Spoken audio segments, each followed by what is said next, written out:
What is up, everybody? Welcome back to another episode of Too Pop to Handle. I'm your host, Andrew Nucatola, your pop culture best friend. And as always, I hope you guys are having a fabulous week. I hope everybody is enjoying this extra sunlight we are getting. I know it kind of sucks because we technically on paper lose an hour of sleep. However, I will say it's a pretty fair trade-off. If you ask me, like the fact that we get all this extra sunlight and like, it's just like a happier, more positive moment when we have this extra sunlight in the day. You know, the days are getting longer, the weather's getting warmer. Like, yeah, we lose an hour of sleep, but honestly, at what cost? Like it's not a bad trade. And I'm loving these 7 p.m. sunsets already. It's only been like 2 or 3 days and I feel myself like defrosting. It is fabulous. However, I will say setting up the podcast for video with it still being light out when it's usually dark, or it's been dark since I moved into this apartment, was a bit of a hurdle to jump over. So to any of my YouTube or video podcast watchers,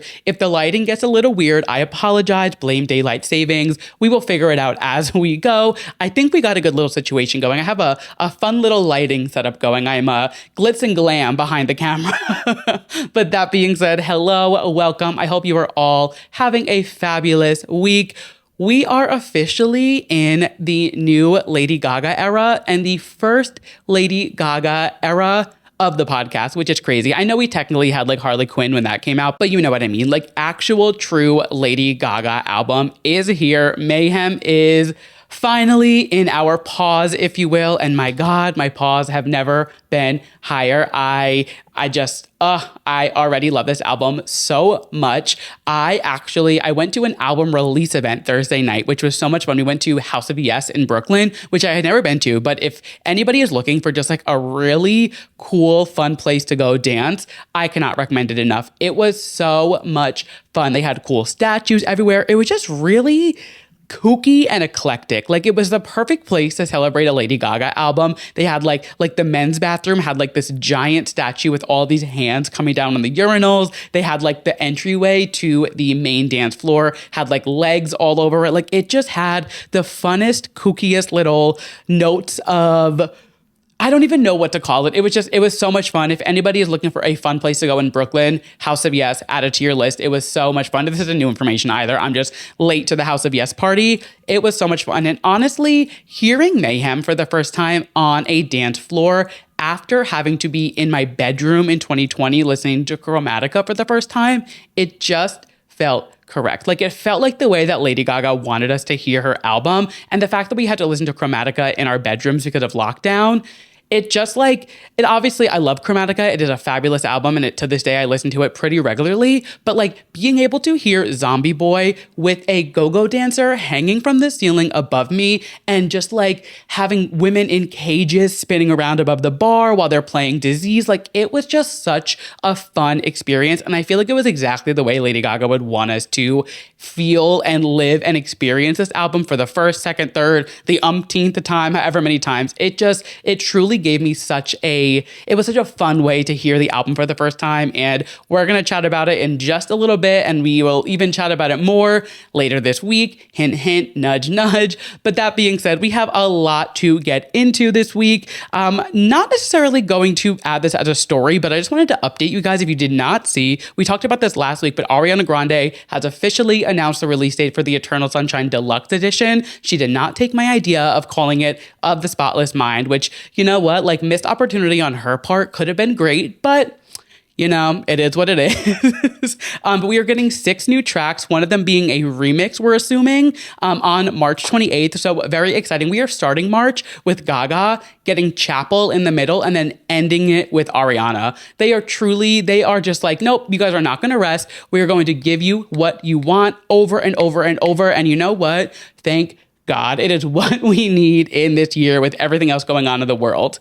I think that is the perfect way to just segue right into, oh my God, no, I am so sorry. I have one last thing before we kick off this show, and I promise you it is worth it. On Sunday night, I was so excited. I was able to go to 92NY, which I have talked about them a ton on the show. I go to their events all the time. They do just like such fun fabulous conversations with a lot of like reality stars or things like that I've seen. I saw the Love Island cast there. I saw Dan Levy there. I went to a Heather Gay event there. Like they just do really, really cool events. And they were hosting the winners of the Traitors. So spoiler alert, it was the Faithfuls who won the Traitors. And they were having an event with them on Sunday. So I reached out and I was like, hey, I worked with you guys before, would love to come to the event. And they were like, oh my God, please come. We would love for you to come talk about it on the show. So we will talk about the Traitors event, all the like behind the scenes stuff that we got to learn. It was honestly really insightful hearing about like the filming times and what went down behind the scenes between like Tom and Dolores and why they were kind of like fighting with each other so much, but we didn't see it on camera. Like there were so many fun little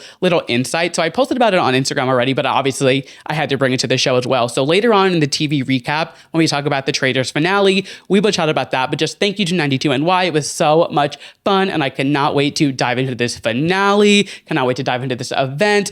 But there is a time and place, and we will get there when we get there. So let's kick this show off because, like I said, there is a lot to talk about, and we are going to dive right in with our Drew releases, our new music releases from last week, and our new music releases coming out this week. I mean, kicking it off big. I already talked about her for the majority of the intro.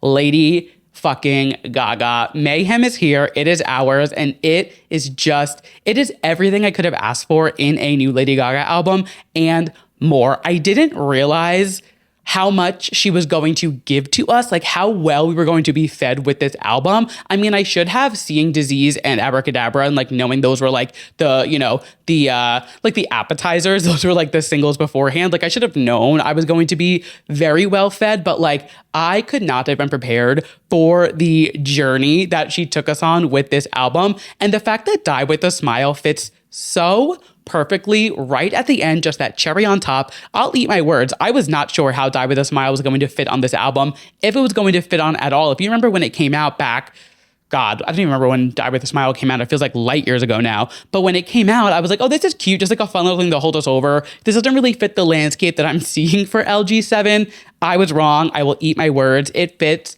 flawlessly at the end of this album, and the journey she takes us on through the album, it is perfectly done. I am obsessed, and I am so obsessed that I am going to do an entire album review episode this weekend. I'll probably have it up either Sunday or Monday. I'm planning to film it Saturday morning, so look out for that. I have so many thoughts and so much to say about this album that I simply cannot talk about it in this segment and just like go on with it. Like it's one of those moments where I'm like, no.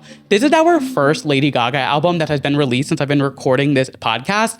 I need to sit down and dive into the song. So if you're new here or you haven't heard any of my other breakdown episodes, I'll pretty much go track by track of each album, the lyrics, the production, talk about any samples or any like callbacks to past albums, or just kind of talk about each song and how I interpret it, what I think Gaga's saying, what I think about the production, and just really go track by track, diving into each of them and giving them their own little spotlight like that. So look out for that. I am so excited. I've been doing my research, looking at all the interviews she's done, all the press. Also, I am so sorry if you hear the dirt bike going outside. Something that's fun about New York is when it starts to get warm out again, we have people going to rooftops. We have people enjoying the park. And we also have people driving around on dirt bikes nonstop. I don't know where they keep these dirt bikes. I don't know where they are in the off season, but alas, they are back. And I can't even be mad. It really is. It's a sign of spring, so I will take it. But I apologize if you can hear that outside of my window.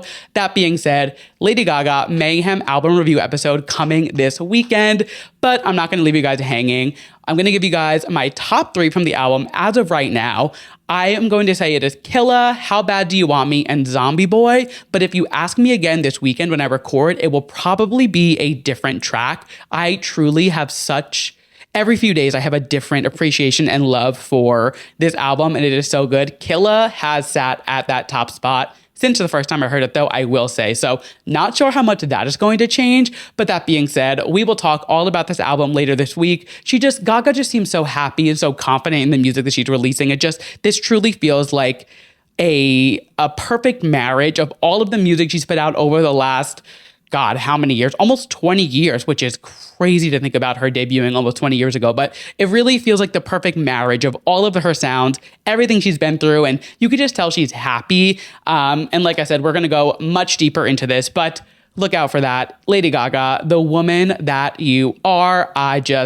I'm obsessed. Moving right along into the next release from last week was actually one that wasn't on my radar because it was kind of a surprise drop, but a surprise that I am thrilled to be having. It is Rachel Chin and Riri. She dropped a new single called Can We Talk About Isaac? If you have not listened to Rachel Chin and Riri and you listen to this podcast, I don't know what else I can do to get you to listen to her. I am obsessed with her. I love her so much. She's gonna blow up. She's opening for Sabrina right now. I'm just like waiting for her to have her big moment, and I feel like it's coming. That being said, she released the lead single off of her new EP that's coming out April 4th. A little birthday present for me. Thank you for that, Rachel. But like I said, it's called Can We Talk About Isaac? And this song is so good. It is so much fun. It's going to go crazy live. Like, it is going to be so much fun. Just like the guitar, the way that it like builds up and then slows down and builds back up. It is just such a good song. Go check it out. She put out a statement about the song that I thought was really, really cute. She said, I write songs from a place of trauma, but since releasing my album, I've consistently been in therapy and I fell in love. Isaac makes me feel so protected, and I've never felt protected really in my life, especially from men, which is just such a sweet thing to say, you know, like for her to be experiencing love for the first time after releasing. If you listen to What a Devastating Turn of Events, I mean, it's literally called What a Devastating Turn of Events. She's talking about being played and she's sipping her dumb bitch juice. Like she's saying, and I mean, if you think like never need me, like she's saying like, I hope that you never need me. Like promise you're going to leave and you're never going to need me. You're never going to come back because I'm done. Like there's a heartbreak message throughout that entire album. It's quite literally devastating. And for her to now release this single, and it still has that same almost like angsty indie alternative pop kind of vibe, but this happy message, it just like, it's cool to see that transition. I just love the way that it slows down for the bridge. It kind of like takes a beat from the like upbeat guitar kind of vibe, and it really slows it down and goes a little more stripped back. And while she's singing the bridge, it almost reminds me of her, like, it's like when you first start dating somebody and like you're getting too excited, like you're like, don't get ahead of yourself, but like this could be something. Or if you're on a first date or you're like seeing somebody and you're waiting for like that first kiss to happen and all the things going through your mind, the bridge kind of gives me that vibe, because then right after it explodes into this crazy guitar moment, and it's like that's when you finally realize like, oh my god, we're gonna be a thing, or you have that first kiss. And I don't know if that's what Rachel intended. I don't know like what the meaning or the messaging behind that production decision was, but it feels like when you're falling in love, and this song is so clearly about her falling in love for the first time and being in love. And I love it. It is fantastic. I am so ready for this EP. I'm still listening to her album as if it just came out yesterday because it really is so good.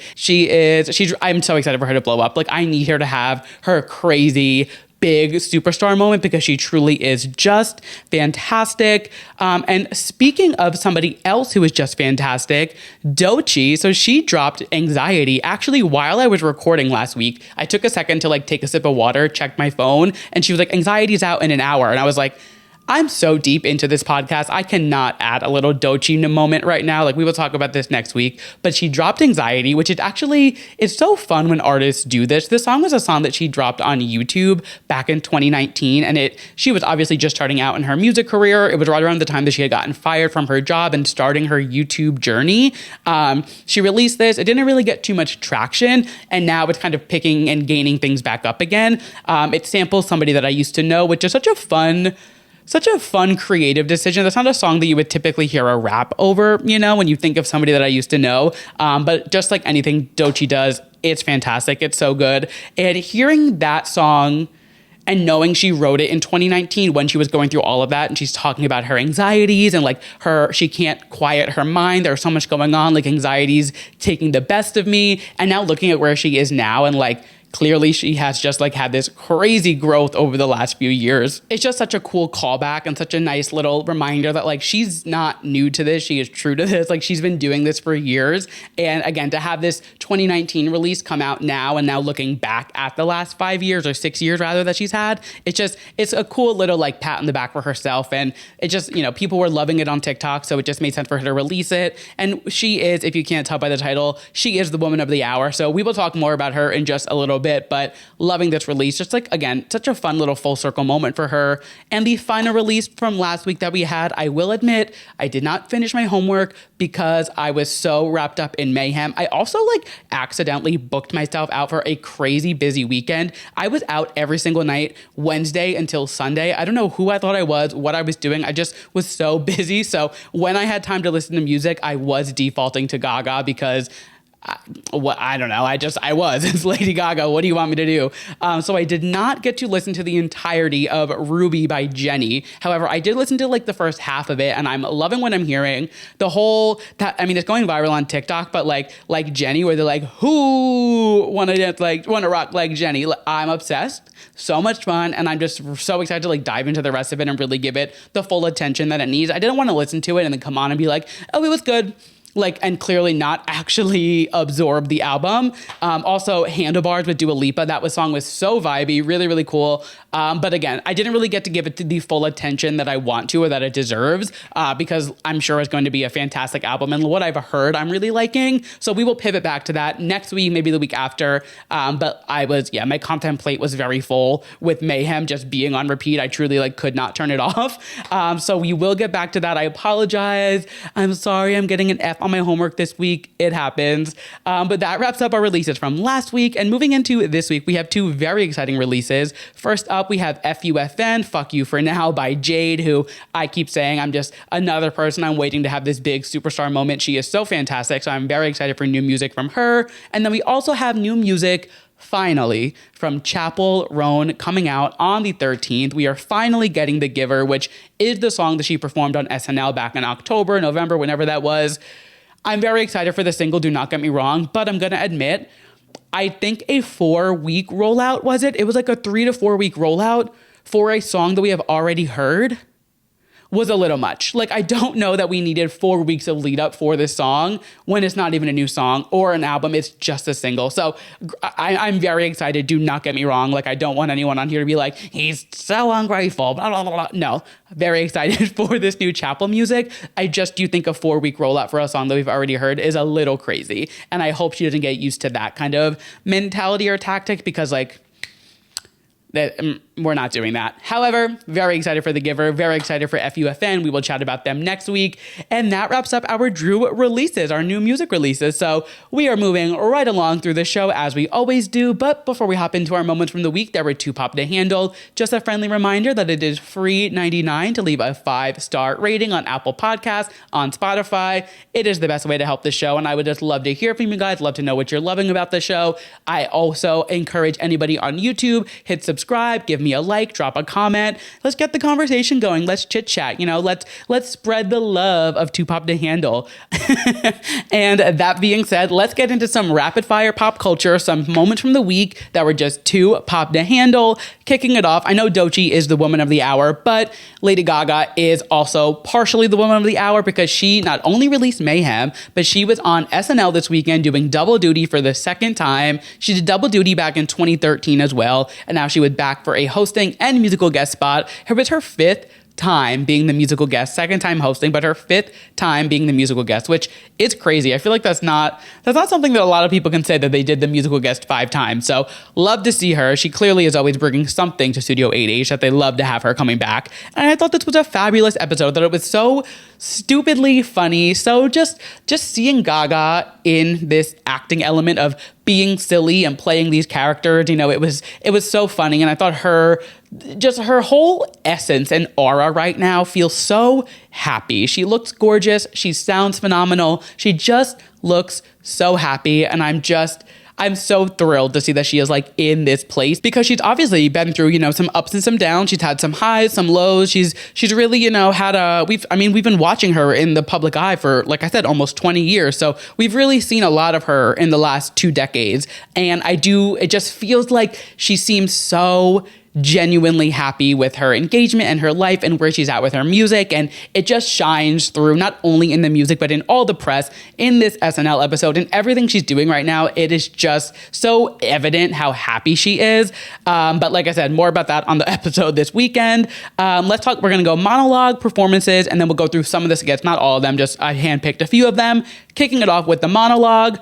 I loved it. She looked gorgeous, like I said. She seems so happy. And I love the way that she, like, I mean, it's when you're on SNL and do the monologue, you joke about yourself typically. You know, you make jokes about your career, your past, whatever. She was just so in on the joke and so willing to laugh about herself, you know, which is something that you need to be able to do, especially in this industry as a female pop star. If you can't laugh at yourself, what do you like? Come on, you have to, especially with this era of like Sabrina Carpenter, who is constantly just like making jokes about herself, and like Charlie with Brad not taking things so seriously. Like there is such a sense of unseriousness almost in the current state of pop music, which makes it that much more fun and that much more enjoyable. So I'm very happy to see that Gaga is on that train. I thought the joke about the pop girls, speaking of them and their age, was hilarious. She was like, I'm 38, which is a great age to be a pop star. Chappell Roan is my grandmother, or whatever she said to Tate McRae. It was hilarious. I loved it. Again, just like being able to be in on the joke and laugh about it. Now, the next thing is something that is making quite the headline and quite the noise online. And it was the joke that she made about her 2013 performance with R. Kelly. If you didn't watch, pretty much she was like, oh, you know, last time I was here, I did nothing problematic. There's no reason to look up Lady Gaga, SNL, R. Kelly 2013. Don't Google that. Like clearly alluding to the fact that she's like, oh, fuck, I was fully performing with R. Kelly when I was here 12 years ago. And of course, people are like, if this person made a joke about an abuser, you guys wouldn't be laughing about it. If Katy Perry made a joke about Dr. Luke, you wouldn't be laughing about it. And I get what you're saying. I hear it. I understand. Yes, I get the sentiment. However, Gaga has literally removed all traces of Do What You Want featuring R. Kelly from streaming. She has replaced it with the Christina version, and the Christina version was already a thing. Like, it wasn't like she re-recorded it. She already had a new version of the song with Christina, and she just replaced it on all platforms. So this is a thing of the past. You know, this isn't like a new thing that Gaga is now like, oh my God, I worked with R. Kelly, but I ignored it for years. Like, as soon as all of that stuff came out, she dropped it. She was like, nope, we're gonna put that thing down and reverse it. So like for people to be like, oh, if blah, blah, blah made a joke about this, it would be the end of the world, but Gaga can do it. It's like, Gaga can, because you know what? Gaga corrects her wrongs, makes them right, and goes on with it. You know, she doesn't continue to make these mistakes or continue to work with people who are less than favorable. And that's all I'm gonna say. I think the backlash on that comment is so ridiculous, and just like looking for something to stir the pot with is just so stupid. And she's on SNL. It's not like she was like posting this on Instagram, like talking about it. She was on SNL, which, if you didn't know, was a sketch comedy show. Comedy. It's a joke. Relax. Moving through her monologue, playing into the Joker 2 and talking about how she got like the Razzie Award and how they won the Razzie for the worst on-screen duo, and just, you know, clearly she's in on the joke, like I said, and she's not afraid to talk about a downfall, which I feel like most pop stars or celebrities go through phases where they flop in a moment where they think they might do really well. Like, I don't think she expected the backlash that Joker 2 got. So to see her make light of it, especially so soon after the movie came out, that was only a few months ago. It wasn't that long ago that Joker 2 came out. So for her to go on there, address it, make a comment about it, and go on with it, she said, I promise to act, sing, and not do Joker 3. It's funny. She's making a joke of it and making light of it and moving on. Like I said, she is in such a good place. I don't think any negative press or negative reviews of anything she's doing, whether it's a movie, an album, whatever it is, I don't think any of that is really affecting her. I think she is in such a good place where she's like, I'm doing what fuels me and like lights my fire. Whether you like it or not, that's up to you. I'm going to do it anyway, which, you know, you gotta admire it. And that's kind of always been Gaga's forte. I thought the little Bowen shout out in the monologue was so fun, just like clearly going into like the idea of him being like a huge Gaga fan. Seeing Bowen Yang with all of the pop girls this past year has been truly such a highlight. Ariana, Chappell, Gaga, like Charlie, there's been such a pure joy that I get watching Bowen Yang, and Matt Rogers, of course, but just in this aspect, Bowen Yang, like watching him live out his like pop girl fantasies this last year and change has been so wonderful. Gaga's literally going to be on Las Culture this week. If you're listening to this the day that this comes out, she is on Las Culturistas today. So I cannot wait to listen to that and use some of those tidbits in my episode this weekend. But yeah, Bowen in the monologue, so funny. Bowen just throughout is always hilarious. And Gaga is such a pillar in his life. He said it so many times. So this was a huge moment for him. And just, I feel like all of us, all of the people who listen to Lost Culture, who are fans of Bowen, who know the lore, huge moment for the pop culture girls engaged this weekend for so many reasons. And then 2 more quick things about the monologue. Her talking about Michael and her just like radiating while she's talking about how they met and the engagement and everything. He's such an integral part of Mayhem and like convincing her to do an album like this. So to see her still be so in love and happy and, you know, just like clearly he's been such an integral part to this era. It was just so adorable. And then I thought the funniest part, honestly, and truer words had never been spoken, and then when she says, "I've never smoked a cigarette again unless when I'm drunk." Could not relate more. Moving on. Moving into the performances, like I said, she just sounded phenomenal. The outfits were incredible. They were so much fun, and they just felt like a grown-up version of the Gaga that we all grew up with and like fell in love with. They were still a little kooky, but they weren't as kooky. It wasn't like a full-on bubble dress. She didn't have stuffed animals tied to her. She wasn't wearing meat, you know, she wasn't wearing a filet mignon. She was a little more buttoned up and a little more polished and more mature, which is exactly what Mayhem is. And I think it's really just such a well-rounded era so far. And it's only been 4 or 5 days. Like, she really is fully committed to this like grown-up version of herself while still paying homage to who she was. And that's what we got with these performances. Kicking it off with Abracadabra. The vocals and that a cappella moment that she was doing where the music would fall out and then she would come back in, it was so good. I adored it. The choreography, the lighting, like I said, the outfits, everything about this performance was phenomenal. I truly loved it. There was not a single note. And then the next song that we got, I already said it, Killa was my favorite song from the second I heard it, and it has remained my number 1 on the album. The fact that we got a Killa live performance on SNL was such a win for Killa Nation. Like, oh my God, my paws have never been fucking higher than when I found out her second song was Killa. Also, the theatrics of this performance, starting backstage, walking through the studio, the choreography on the floor while she's still singing, like, it was just so good. And then she makes it to the stage and they're all dressed in these like monochromatic colors. She's like just looking fabulous, acting crazy. She's screaming into the mic. She's banging on the drums. It was so good. Oh my God, I'm obsessed with this performance. Like, she is acting crazy again, but in the best way possible. Oh my God, it was unbelievable. I absolutely loved it. Both of these performances, she killed it. It was so great. Moving into the skits, like I said, only a few of them. We're not going to chat about every single one because I'll be here for longer than I already am here every week.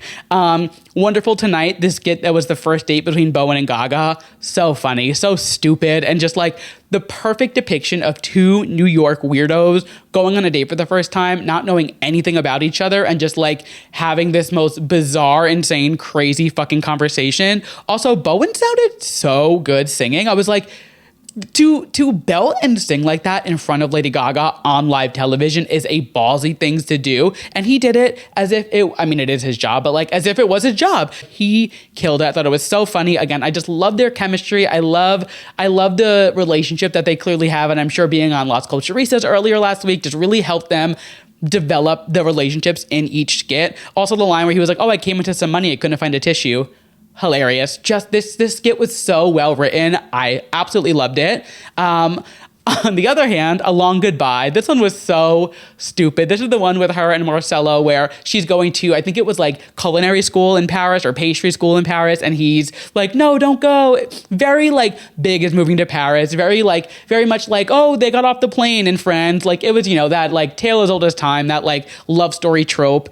Seeing Lady Gaga driving down a highway on a motorized luggage, I was like, what was going on in the writer's room during this? I mean, it was so stupid. It was funny. I was cracking up, but I was like, what the fuck am I watching? Like, it was funny. It was stupid. It was silly. It was everything that SNL encapsulates. It made sense. This next one, I was crying at. It was the Birthday at Friendly skit. Fucking hilarious. The concept of lying to your waitress at Friendly's of all places really does feel sacrilegious. Like, that is such a happy and sacred place. Like, lying to the waitress there does feel like you are selling your soul to the devil. And I thought this skit was so well done. It was stupid. It was funny. It was out of the box. But like I said, it was something that like everybody could really relate to in terms of like being at a Friendly's and like your friend tells them it's your birthday and it's not, and you do it for the free dessert and then you have that guilt of it. Like, such a stupid niche little corner of the world. Also, like, Friendly's is so Long Island coded, which if you don't know, I'm from Long Island, and it really hit close to home. It plucked every heartstring. I felt like I was back at all of my cast parties growing up after like the high school production of Fiddler on the Roof. It was perfect. It was so funny. It was great. I loved it. I thought everybody did a standout job in this skit. And this was the one that I watched the most out of all of them. I was like, this is so fucking stupid. Like, what am I watching? Give me more of it. And then the final one we're going to talk about is the one I feel like is really making the most waves online, is the No More Slay. I've been at this brunch. This is me at brunch, and I felt attacked. I literally was like, this is me and my girls when we go to a bottomless brunch every weekend. Like, I was fucking crying. It was so funny. And you know what? Maybe they have a point. Maybe we should cut slay. Maybe we should cut oomphy. Maybe we should stop talking about reheating nachos. Like, you know what? Maybe they are onto something. However, don't hold me accountable, because I'm sure I will end up saying slay again at some point during this entire episode. Give me a slay count. Maybe that's a new thing we'll do. We'll put a little tally mark how many times Andrew says slay to be like a swear jar. But this was so funny. Also, hearing Lady Gaga say the word oomphy was not on my bingo card, but alas, expect the unexpected, especially when Lady Gaga is the host and musical guest of SNL. Overall, fabulous episode. I loved it. Again, Gaga just seemed so happy. She was having so much fun. I love that she's leaning into this like actress side and making jokes about it. It was great. The performances, the looks, the skits, everything about it. Wonderful episode. So much fun. Everything is just coming up Gaga. We love to see it. Moving into our next moment from the week that were just too pop to handle, Blake Lively and Anna Kendrick are stirring up some rumors about a feud. Actually, they're kicking up some dust from a past rumor that is now coming back to light. So they had the premiere of their new movie, Another Simple Favor, at South by Southwest over the weekend, the sequel to their 2018 film, A Simple Favor. And if you remember back in 2018, when they were doing press for this movie, there was a lot of people speculating that they had a feud or drama between them. They were picking out, there was like the MTV interview with Josh Horowitz that I remember watching when it came out, because everybody was like, do they hate each other, or is this just their personalities? And I actually revisited it this week after all this came up and I was going to talk about it. Just being studious and doing my research. I actually went through and watched a bunch of their interviews from 2018 because I was like, was it really that bad? And watching them now, looking back, I'm like, they just seemed like they were being themselves. And I just think the two of them are such polar opposite personality wise. Like, Anna Kendrick is kind of that like quirky, like silly, like makes the wrong joke at the wrong time on purpose kind of thing, where Blake Lively has always kind of been a little bit more buttoned up and a little more like the girl next door, America's sweetheart kind of vibe. So I just think their personalities don't mesh. I didn't know if they actually warranted a feud. However, I was then reminded that in 2021, one of the people who worked on the crew of that movie was on the Celebrity Memoir podcast and said that the two of them hated each other. And then there was all these people coming forward saying, like, I worked on that movie. They hated each other. They couldn't stand each other. They couldn't be in the same room. What Anna wanted to do more press. Blake didn't want to be seen with her. Like, all of this stuff came out. And this stuff kind of was coming back up as they were getting ready to release this sequel. Also, everybody was like, if they hated each other so much the first time, why are they doing it again? Which is kind of how I felt. I was like, if they had such a miserable time filming this movie the first time, why would they want to do it again? Which made me think that the rumors weren't true and it was kind of just like making something out of nothing. And then they had the premiere this weekend. So obviously they're doing the red carpets, they're meeting fans, there's press, they're doing the whole thing. And they're like, oh, Anna, what is it like working with Blake again? And she goes, oh, When on the other hand, Blake is asked, Blake, what is it like working with Anna again? She says, oh, it's the best. I'm so happy to be here. So two very different responses. Now, when you zoom out of it and you think about what is going on with Blake Lively at the moment, and I know I keep swearing, I won't bring it up, but dominoes fall down and, they kind of just knock everything over. With the current landscape of Blake Lively's career and this lawsuit with Justin Baldoni, Anna probably doesn't want to be doing any press with her or associated with her at all. And honestly, I don't blame her for being like, oh, it's, like, what is she supposed to say? Like, she probably is also sworn into secrecy about saying anything about it. Somebody asked her, they were like, oh, how has everything going on in the world affected this movie release and everything, happening, alluding to the case, in which she responded, why? What happened? I did ayahuasca last year, and the last year of my life is just gone, but I heard the movie was amazing. Clearly, Anna wants no part in this drama. She wants no part in dealing with this lawsuit, with this smoke that is coming from the lawsuit, and I don't blame her at all, especially with the fact that, like, Blake has been so hush-hush about everything and acting like nothing is going on, showing up at SNL 50, showing up at South by Southwest. I don't think she was wrong for showing up to this premiere. There was a lot of backlash online saying, why does she show up to this? Why is she doing this premiere? She's not going to talk about the lawsuit. There's so much going on, I don't think her going to the premiere of another movie she's doing is unwarranted. This is another project that she worked on, and just like It Ends With Us, like, this isn't weird behavior. So I just think people are looking for a reason to dislike Blake Lively, which I guess take with that what you will. But that being said, I just thought, like, this was not the best way to kind of squash those rumors of them, like, hating each other. The director of the film did go on Twitter and say, like, this isn't true, and, like, quote tweeted something saying, like, nope, couldn't be further from the truth. I don't know where I stand. That was just a very bizarre answer from Anna and such a polarizing response from Blake compared to what she said. But like I said, I just don't think their personalities are the same. Like, if they weren't working on a movie together, I know Anna worked with Ryan on a movie previously, and that's kind of how her and Blake met, and then that was like their introduction to each other. Like, I don't think that the two of them would run in the same circles because they don't have the same personality, and that's okay. Like, you don't have to. I think we're all so conditioned to this idea of, like, if you star in a movie together, if you work on a project together, you have to fall in love, like Ariana Grande and Cynthia Erivo, and, like, bring back just being coworkers. Like, I don't think every person needs to, just because they star in a movie with somebody, they need to be best friends and tied to the hip and this and that. They need to love each other and be all over each other. And, it's like, you can just show up to work, film your movie, do your press, and go home. You don't need to be obsessed with each other. And I just think that's maybe that was the original situation, and it maybe just kind of blossomed into more. I don't know, but this definitely did not help whatever the storyline they're trying to push of them liking each other. I don't think that's helped at all. Blake also, like, barely let Anna spoke from what I could see at the actual premiere, like, while they were doing the, like, introduction to the movie. And Anna just kind of, like, stood there and let her do her thing. And again, Anna is in a very weird predicament because, like I said, this has nothing to do with her. This movie was probably filmed long before any of this Justin Baldoni lawsuit came out. So now she's like, fuck, I'm contractually obligated to show up to all of these events with this woman who is in some of the hottest boiling water in Hollywood right now. And all I know how to do is be quirky and, like, play the cup song. Like, I don't really blame her for being a little shaky with it and, like, kind of not giving more of an answer because, like, she could, as easy as they could take anything Blake says, they could probably take anything Anna says and just, like, spin it. If Anna says anything off that could, like, Justin could take and be like, look, she's hard to work with, she did it, like, it really could fuel a fire either way. So I don't know. I definitely don't think the two of them are besties, and I think that's just attributed to their opposite personalities. But it's not nothing, as I will say. I will say it's not nothing, but I also don't think it's as big as everybody's making it out to be. But that was definitely, I was like, what kind of fucking answer? That was crazy. I live for this shit. It's so interesting to me.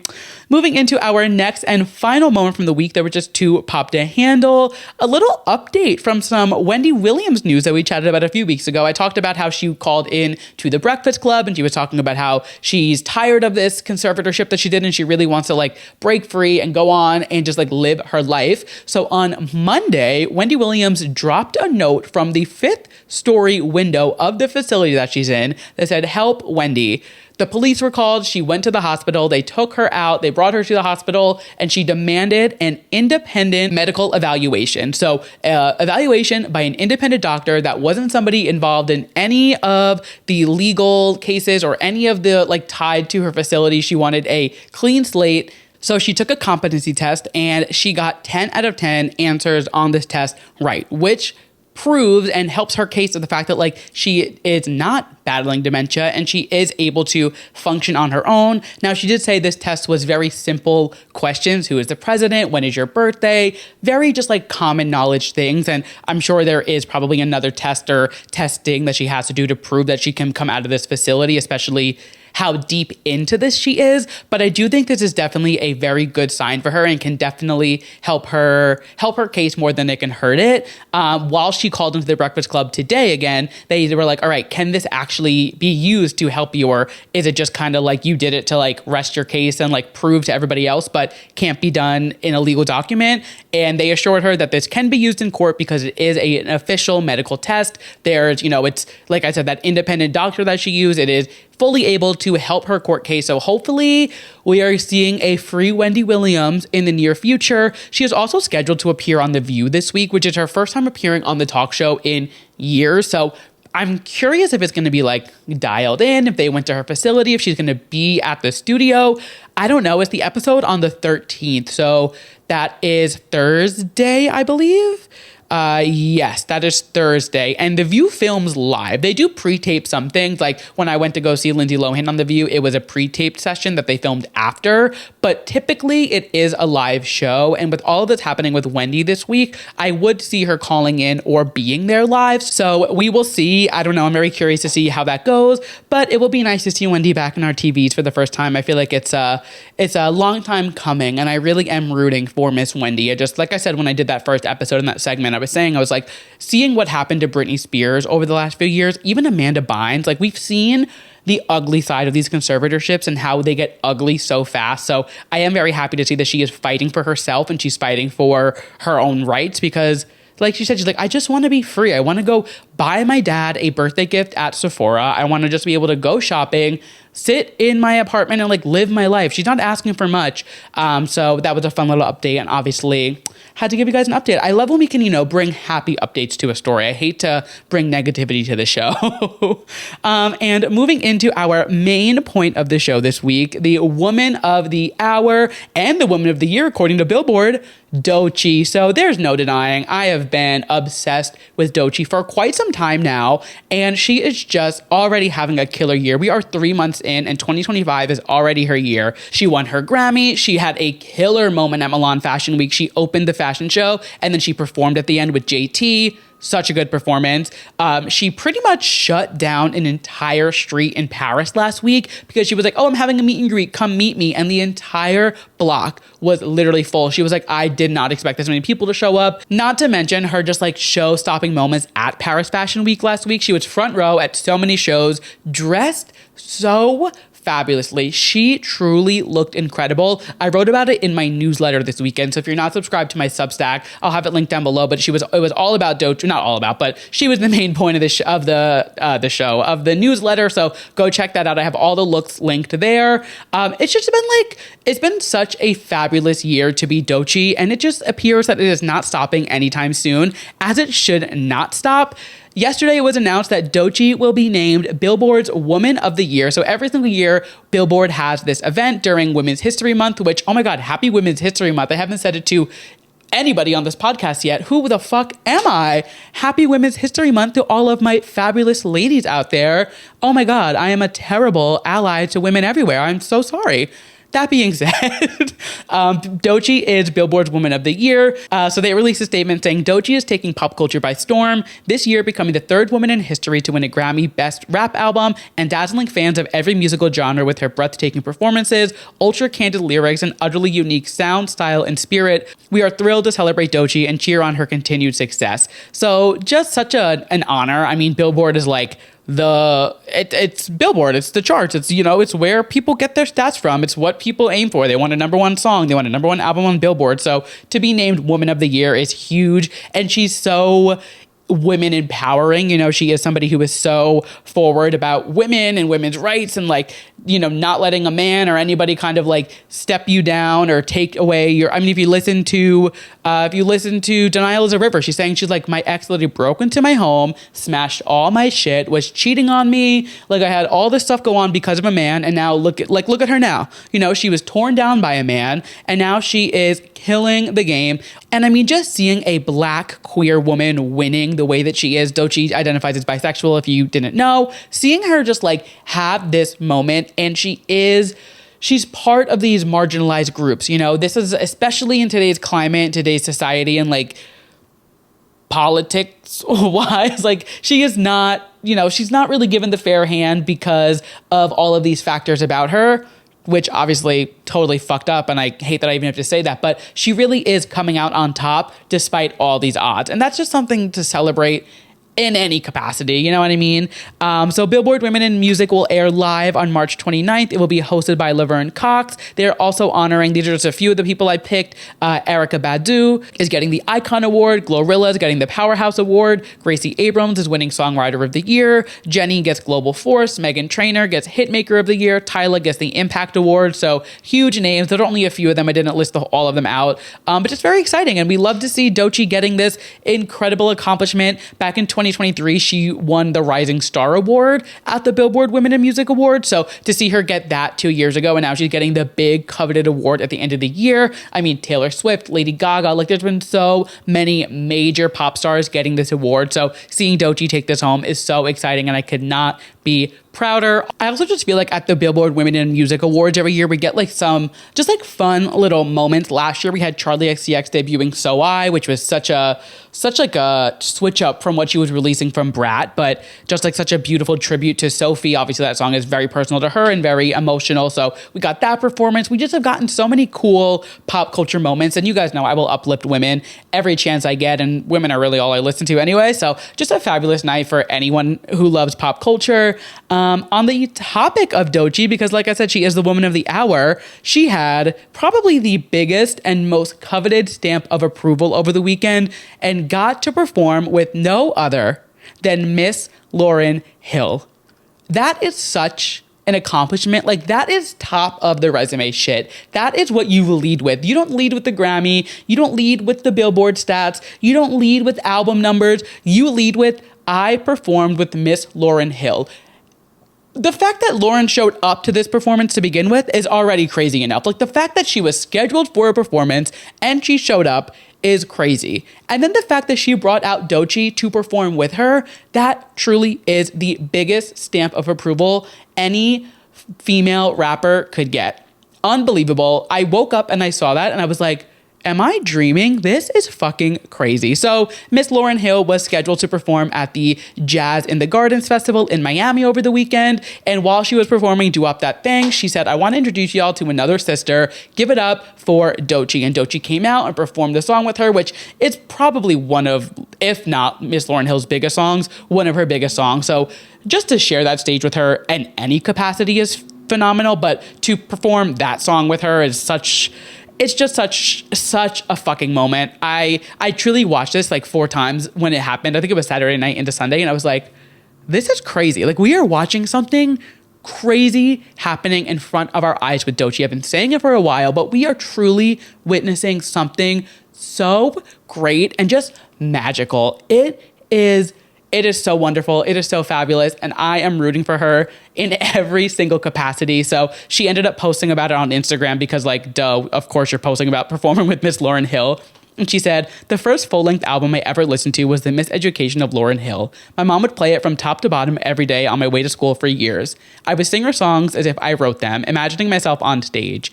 Each song deepened my love for music and my curiosity to write raps. My favorite lyric in doo-wop is "Don't be a hard rock when you really are a gem." That stuck with me anytime I wanted to get even or harden my heart towards those who wronged me. I carried your principles with me during my coming of age, and I carry them with me now at this current stage of my career. Your lyrics are close to my heart. Thank you, Miss Lauryn Hill. This is the greatest honor hip-hop could give me. Praise God.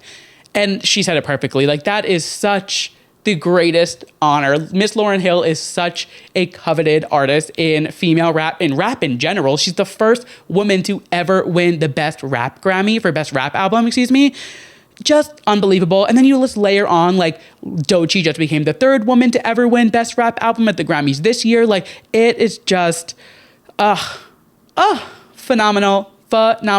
This is what Too Pop to Handle is all about. Pop culture moments like this, when it just makes sense and has these layers to it, and has like Ariana singing at the Oscars last weekend, or the whole performance rather, like just everything when there's layers and just like meaning, and like that is what this podcast and being Too Pop to Handle is all about. Just the rich and like nitty gritty pop culture moments.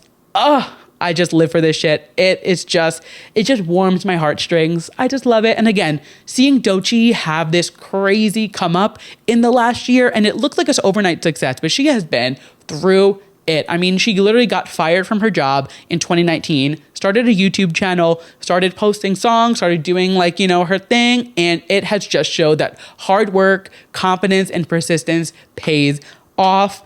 On the topic of Doechii, because it just does not stop with her. She is also a current face of Nike. They've been teasing some like ads with her over the last few weeks, And today actually they dropped an official like ad with her, and it was one of the receipt ads that they do. I believe, I could be wrong, but I believe they started these during the Olympics this past year, because they did one with Sha'Carri, they did one with Jordan Childs, and then they did a few. They did like a WNBA player. They did, I believe it was figure skater, not an Olympian. I don't think it was just like a woman in sports.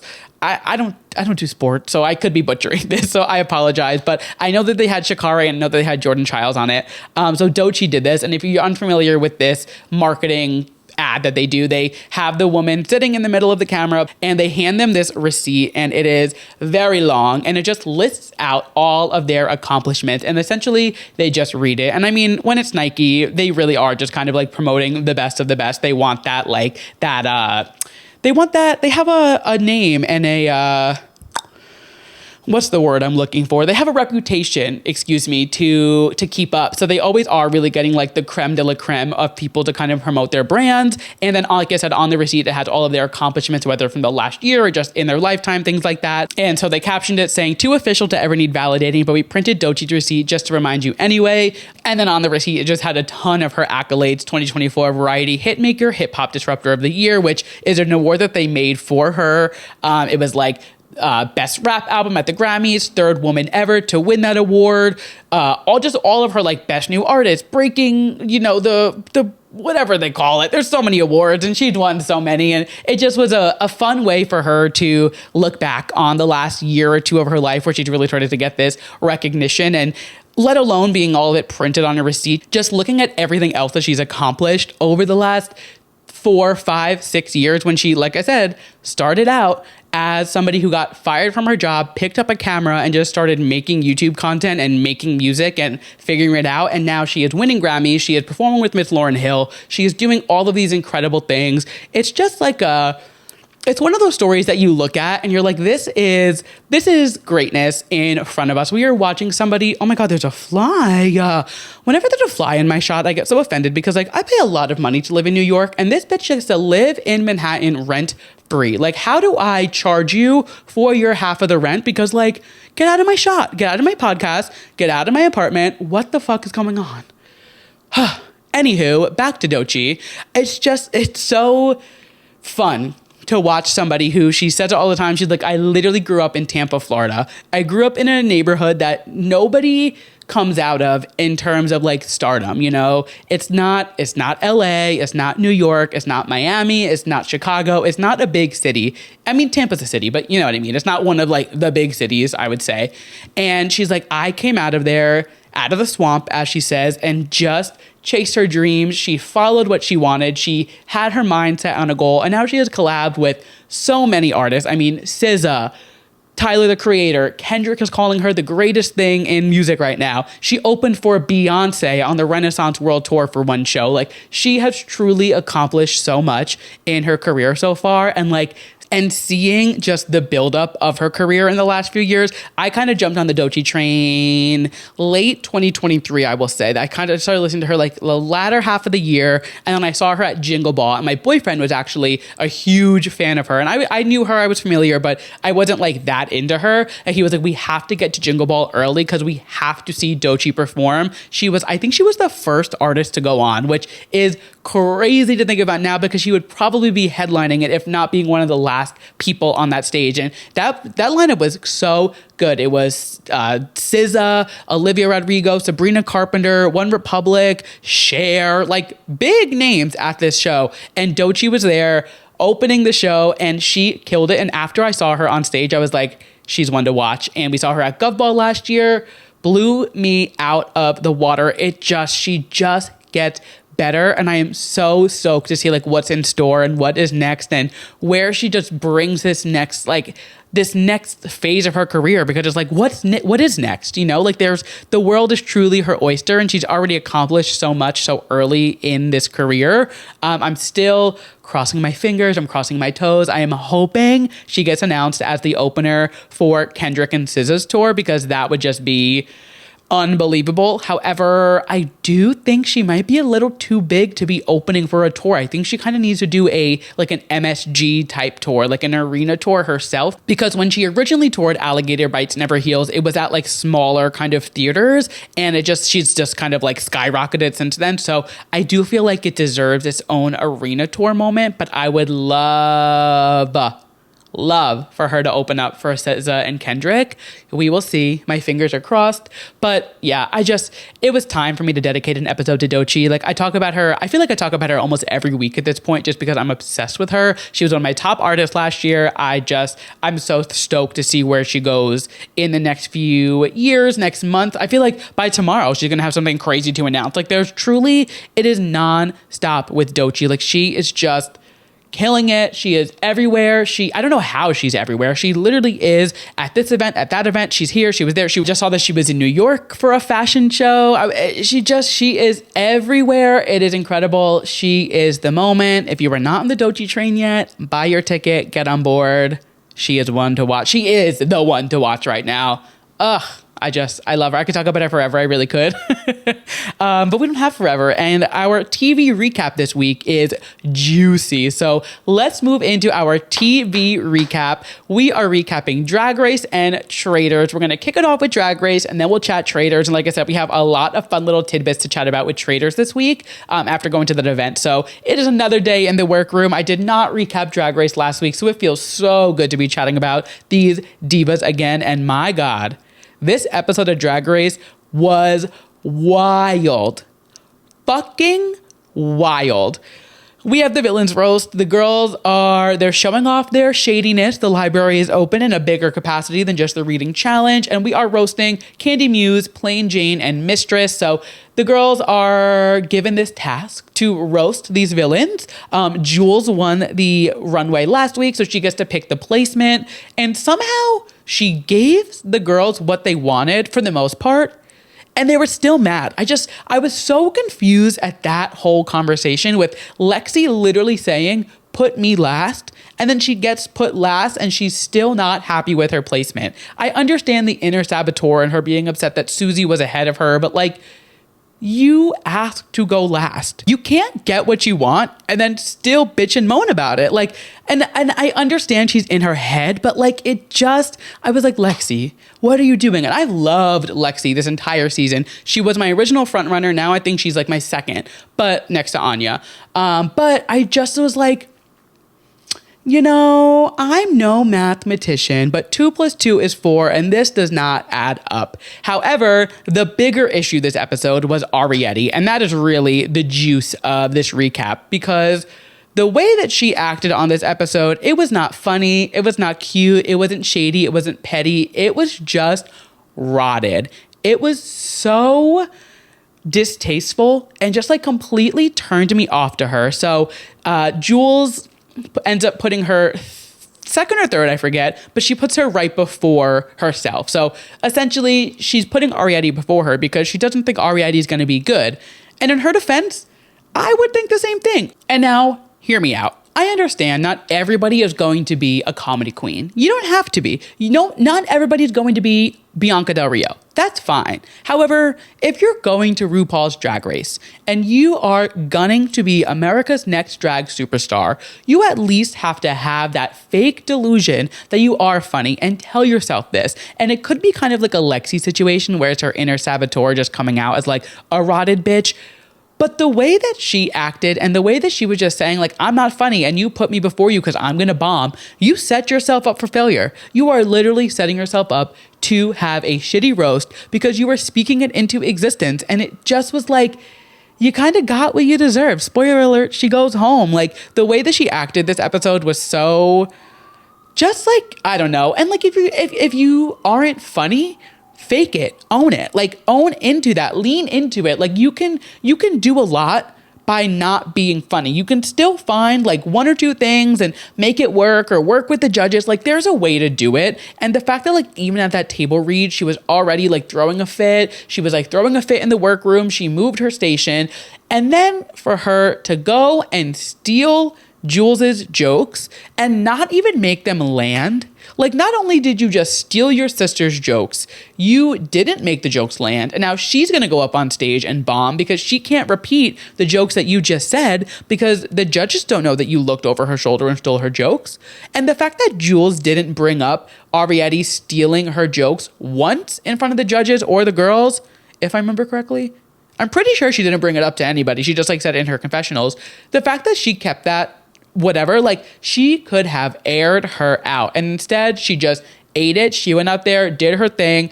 And again, I'm getting ahead of myself, but she ends up lip syncing against her.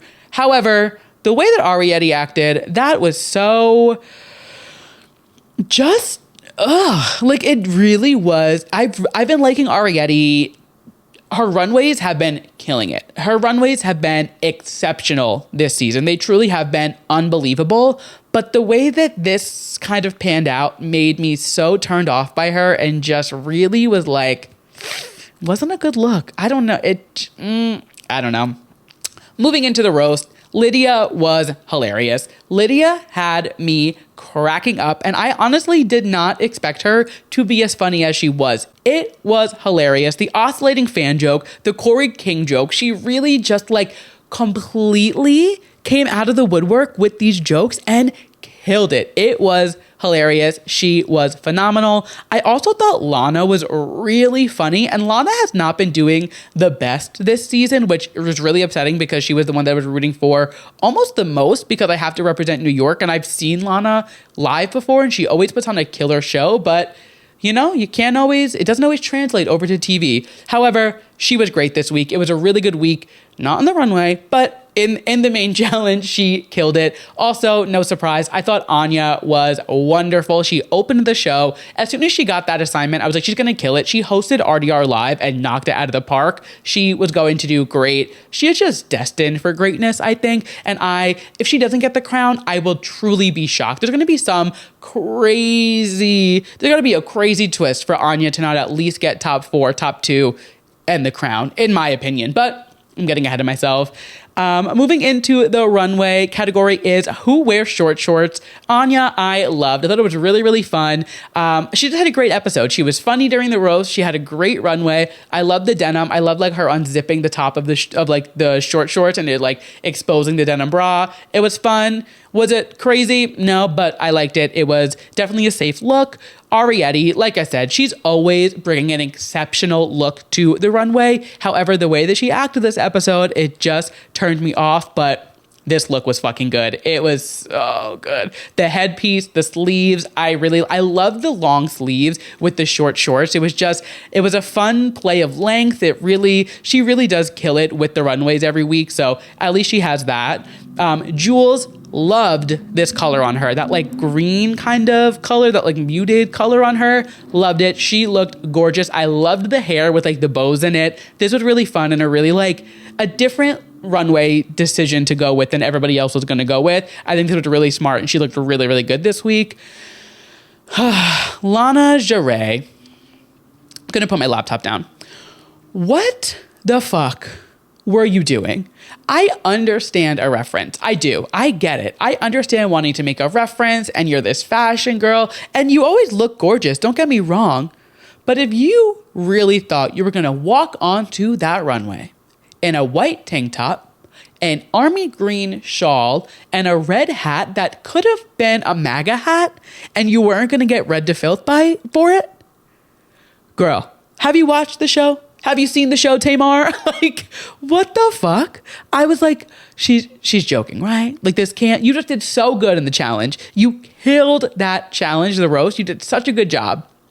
And that is your runway. You looked, I understand doing a reference. Sure. That wasn't the reference to do.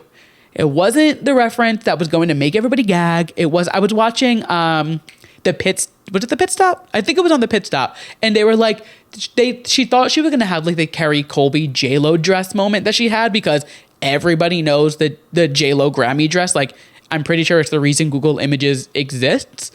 This look that you referenced is not the reason Google Images exists. So like to do a look that is not even that high fashion on the runway, it really pissed me off. Moving into Sam Star, I really like this. I like the concept. It didn't blow me away, but it was fine. I thought the hair was cool. I thought like the geometry of it, I think that's the right word, was cool. It was fun. It was a little bit different for Sam. It was fine. Didn't blow me away, but I didn't hate it. Lydia, there was just a lot happening. There was a lot going on. And I was like, what am I looking at? And where are the short shorts that is the theme of the runway? Not my favorite look from her. However, her main challenge this week really was phenomenal. So I think this was fine for her to do because she kind of was a shoo-in to be top, if not win. Spoiler, she won. Regardless, just based on her performance. Next up, we had Susie Toot, and she kind of looked like Helena Bonham Carter mixed with Napoleon Bonaparte. Like I didn't hate it, but she looked like the Queen of Hearts was at like a French Renaissance painting or something. It wasn't bad. It wasn't great. I was just like, okay, sure. Like, I don't know. Wasn't my favorite look from her, but it wasn't bad. It was fine. And then finally, Lexi Love consistently kills it on the runway. I love this look. I thought it was really, really fun. I thought like the shredded denim was really cool. I like the wigs that she's doing, the rainbow in the front and like the blonde in the back. That's like a fun little, it's like a signature kind of thing. She did the rainbow wig a few weeks ago. No, last week she did the rainbow wig. And then I'm pretty sure when she did her roller skate talent show, she was in a rainbow wig as well. It seems to be like part of her signature look, but she's not doing it too much to my knowledge, like to what I'm thinking. Like I think she does it just enough where like we remember it from her past weeks, but it's not like, it's not overdone. So really like this look. Thought it was really, really good. And we come to find out the winner of the week is Lydia, which so well deserved. And to think of her like lip syncing last week and sending Corey, her boyfriend, home, and now she's winning this week's challenge. Very fun, very fun character arc for her to go week by week. And speaking of character arcs, we have Jules and Arietti in the bottom two. And I love when there is a consistent plot line in an episode. To see the two of them have their falling out in the beginning, to then Arietti stealing her jokes, to now the two of them are in the bottom and lip syncing. This was a full rounded story. We didn't have to wait for it to bubble up and boil over into another episode. We had a beginning, a middle, and an end. There was a resolution. There was a rising action. Like this was an MLA format scripted episode. Fucking fantastic. I loved it. This was really one of the best episodes of Drag Race we've had in a while. It was so good. They come to lip sync to no other than Yaya by Beyonce. Having a Cowboy Carter song as the lip sync already is crazy work. I need to see the wire transfer of how much they paid for Beyonce to give them that song. Like, Beyonce has really been stepping up in terms of like Drag Race. We had Break My Soul, we had Yaya, we had, was it Greenlight last season? We had like a B-Day album cut last season. Tina was on it for All Stars. Like, Beyonce's really been showing up for RuPaul's Drag Race the last few years, and I'm just wondering when she's going to be a guest judge. Probably never, being realistic. But like, when is she going to send like a video message? When is she going to do a little something? Like, she's really been showing up for RuPaul's Drag Race. Like, she is watching with us. I know she is. She is sitting at home watching this. Maybe not every Friday night. Friday nights for her probably look a little bit different than me sitting on my couch watching Drag Race. But who knows? I don't know what Beyonce does on a Friday night. But I love that she's just showing up for Drag Race these last few years. It really has been like a very prominent presence from Miss Beyonce Giselle Knowles-Carter on RuPaul's Drag Race, which I love to see. They go on to lip sync, and I thought it was a really good lip sync. I thought it wasn't like groundbreaking, didn't change my life, but Jules kicking that crown off the stage, I thought it was hilarious. They were really going for it. And come to find out, Arietti does go home. It was her time. We are in the top 7 now, I want to say. Yes, 7. 1, 2, 3, 4, 5. Yes, top 7, can confirm, I can count. And I don't see her going top 6. I definitely don't see her top 4. So I think this felt right. This was correct. And just like after the way that she acted so long, we have made it to the top 7. We are really coming down to the final wire. We have like 6 or 7 weeks left. Very crazy. This group feels correct.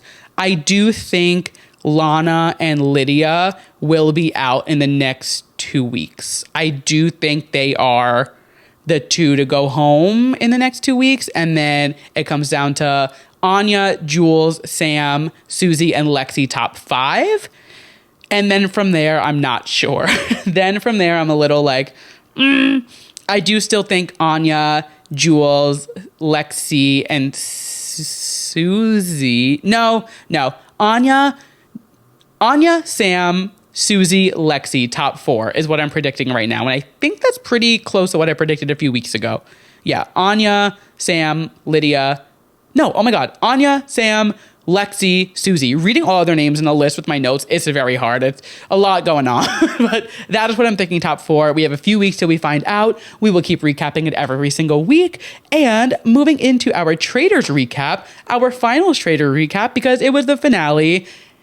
Was it a great finale? No, but there were parts of the finale that were really gaggy. So if you remember from last week, we ended on that cliffhanger finding out if Brittany was going to vote for Danielle. Come to find out, she voted for Danielle, which is insane. This is now the second time she has betrayed this woman on reality television. And I'm not buying that she thought that Dolores was telling her to vote for her. Like, I think she just wanted an out and wanted to like soften her blow. That was crazy. That was fucking wild. But like I said last week, it really could have gone either way. So I was shocked, but I wasn't surprised. We'll leave it at that. The episode itself wasn't anything crazy. They really kind of just like had them running around. They kind of had them like running for money, trying to get more money. And then I will say I'm very impressed at them for getting Brittany out. I did not think they were going to be smart enough to catch her as a traitor. I thought they were really going to think that she was still a faithful, keep her in. I mean, they did have to vote somebody out. And I guess when you look at that table and who it could have been, it was kind of, I don't even think it would have been Dylan or Gabby. I really don't. Like, I know they were trying to push that narrative, but it just doesn't feel right. Didn't make sense. And like Dylan said, for Danielle to give that kind of like non-compliment to Brittany after giving everybody else a compliment, it kind of did put that target on her back, so it made sense. And we do see the faithfuls end up winning. This was a really great season of the Traitors. I really loved it. I was so happy that the 4 of them didn't like kick anybody out. We didn't have like an MJ moment at the fire like last season, which was crazy. This feels correct. I'm very happy with the 4 of them. I'm very happy with who won. And like I said, I did get to spend my Sunday night with our winners. Gabby, unfortunately, was not there. She was sick, which I'm calling bluff on. I don't think she was actually sick. I think she just didn't want to show up, which is fine. You know, it is what it is. I would have loved for her to be there. But I will say the 3 winners that we got, Dolores, Ivor, and Dylan, they delivered and they gave us some fun tea. So I posted a reel on my Instagram and I posted a thread about it, about what we learned. So I'm not going to read every single thing, but just like the main things that they talked about behind the scenes stuff that I thought was really interesting. So breakfast call time is scattered from 7 a.m. to 9:30 because they come down in waves as you see at breakfast. So it's spaced out pretty far from when the first person goes to the table to the last one. That's 2.5 hours that they're kind of like getting everybody ready. And that's just, I mean, they get mic'd up. They have to probably film a confessional in the morning. Like, just I'm always so interested at the behind the scenes of these shows because there's so much that goes on that we don't see. They also said that the Traitors meet about 2 hours after everybody else goes to bed. So everybody goes to bed around 1, 2 o'clock, which means the Traitors meet up at like 3 a.m., Dolores said. So they're going to bed at 3 a.m. and then their call time is only 9:30 is the latest time. So that's not that long to sleep. And like they're getting to the turret at 3 a.m. and having that conversation. And now, of course, there were no Traitors at this event to talk about how long you're in the turret for, but I can't imagine they're in there for less than an hour. Like there's a lot to chat about, you know? So they're going to bed at like 4 or 5 a.m. and then getting up for breakfast the next morning. Dolores said the best way to tell who's a traitor is see who's the most tired because they got little to no sleep the night before. Thought that was really interesting. The round tables, they last up to about an hour, they said. Dolores said she thought it was 2, but Dylan was like, no, it's about an hour. It's not that long. The biggest thing that I took away is that there's 2 things, and they're both about Dolores. Dolores said that there was a 15-minute back and forth argument between her and Tom before she voted for Tom and he voted for her. There was an episode where like the 2 of them just like, and I said it was like they just threw their votes away on each other. Like it made no sense. However, production did cut a 15-minute argument between the 2 of them before that. And apparently they had another storyline. Like there was a plot line about Tom and Dolores that was a lot deeper than what we saw, but I guess because of the fact that like neither of them were traitors and there wasn't really, unless one of them got recruited or something, like there wasn't really anything that they could do with that storyline. So they kind of just omitted it, which is so interesting to be like, what else did they cut out? Like what other feuds or conversations happened in the castle that we didn't see? I thought that would be really interesting. And Dolores also said that she had extra coins in her pocket during the seer challenge, but she was so cold that she forgot they were in her pocket and didn't turn them in. And had she turned them in, she would have had more money than Brittany did at the end of that challenge, and she would have gotten the seer. Now, I don't know who she would have picked to have her dinner with and like if it really would have turned the tables that much. But it is interesting to think about an alternate universe where Dolores was the seer and not Brittany, because Brittany obviously was playing the game as a traitor and was able to just like take Gabby in, do that whole thing, and then like go on with it, where Dolores could have brought anybody in. Knowing Dolores, she probably would have brought Ivor in. And I don't know how that would have fanned out. You know, I don't know what they would have done with that information because nobody was really suspecting Ivor except for Dolores. So I thought that was interesting. Dolores said she wants to go back for another season. Dylan said that he wants Leah or Cordell from Love Island or Candy Muse on the next season. There was a lot of really fun little behind the scenes tidbits. Like I said, I shared it all on my Instagram. So head over to 2pop2handle on Instagram to check that out. It was such a fun event. If you're in New York and there's an event at 92NY that you're thinking about going to, buy the ticket. It's always such like a nice little night. It's a fun night out. It's like a cute little venue. I just love it. They always have cool guests. They just had Mindy Kaling and Kate Hudson there. Like really just a fabulous establishment. It's just like a fun little pop culture events going on the Upper East Side. You know, we don't get that much love up here, so we love to see it. And with all of that being said, we have made it to the final segment of this week's episode. We end every single episode with my yes and my mess of the week. My yes being something I am loving and my mess being something I am not loving. We always start things on a high note here at 2pop2handle, so let's kick it off with my yes. And my yes this week, this feels long overdue, but today specifically, I was just like, yep, it's got to go to her. My yes is Bethany Frankel. More specifically, her whole, I don't know if you guys saw her on TikTok last night into today. She was taste testing like a non-alcoholic spirit that was actually, there was like THC or something in it, like a can cocktail where it was like kind of like a calming drink, you know?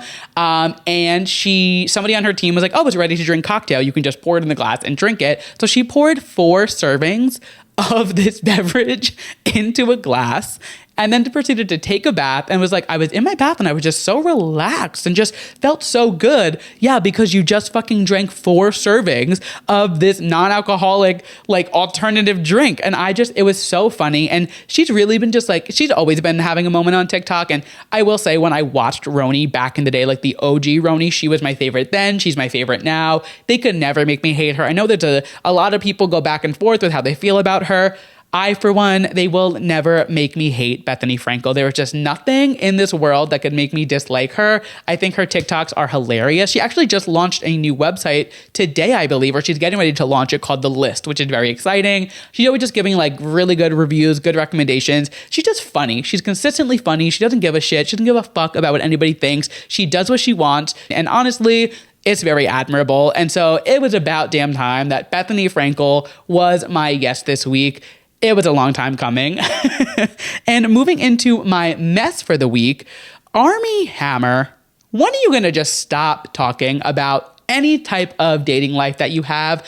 If you did not see, he released a statement saying that he decided to try downloading Grindr because gay guys have it so easy and women are the worst. So he said, and I quote, "I tried hooking up with a dude one time. It was hilarious because I was like, you know what? Women are the worst. Gay dudes seem to have it so easy, like so easy. I'm at a restaurant, my phone blows up and it's Grindr. And someone else is like, I'm at the same restaurant. Do you want a blowjob in the bathroom? And you're like, hey guys, I'll be back in 5 minutes. Okay, this could work. This could work. Let's try this." I remember I started making out with him and I just remember being like, God, beards. Oh, I get why women like it when you shave. This thing is fucking rough. How did I get in there? How do I get in there? Excuse me. I put my arms around him and I was like, oh my God. And these shoulders are so big. He's so wide and he's almost my height. This is so strange. It did physically nothing for me. Nothing. Like not even a twitch. He reached for my dick and I responded, you're not going to touch my flaccid penis. This is not going to happen.